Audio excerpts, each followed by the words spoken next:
ESA's Gaia mission will be the first to chart 1,000 million stars, creating a unique vantage point to eventually give us a precise and extensive map of our galaxy, the Milky Way.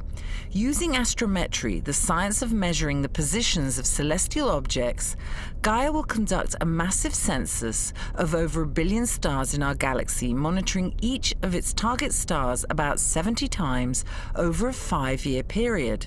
It will chart precisely their positions, distances, movements, and changes in brightness. With its 3 onboard instruments, Gaia is expected to discover hundreds of thousands of new celestial objects. So the main instrument is the astrometric instrument, which is measuring the positions of stars. The second instrument is a photometer, which is spreading the light of stars into colors. And by interpreting these colors, we can deduce the temperatures and even the chemical composition of these objects. And the third instrument is a spectrometer, where we see the lines of these stars. And by interpreting these lines, we can see the velocities the objects are moving towards us or away from us. And when we combine all these 3 quantities together, we know where the objects are, how they are moving, and what kind of objects they are. Gaia's huge stellar census will provide us with the observational data to tackle an enormous range of important problems related to the origin, structure, and evolutionary history of our galaxy.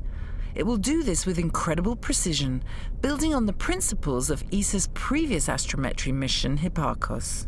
Hipparcos was the first astrometric mission of the European Space Agency, which was launched in 1999, so 25 years ago. And Gaia is based on that, but is using a technology which has evolved tremendously in the last 25 years. Hipparcos was able to measure 120,000 stars of our galaxy. Gaia will measure 10,000 times more stars.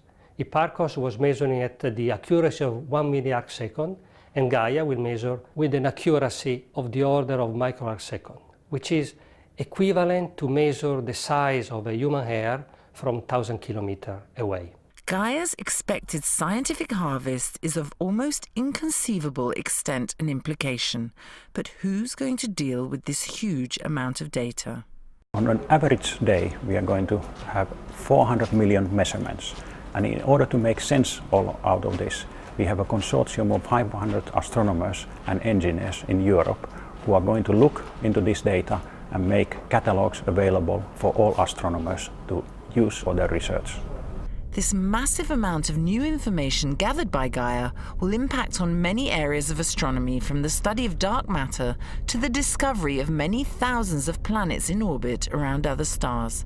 But above all, it will give us a glimpse into the way our own universe, the Milky Way, was formed and how it's likely to evolve in the future.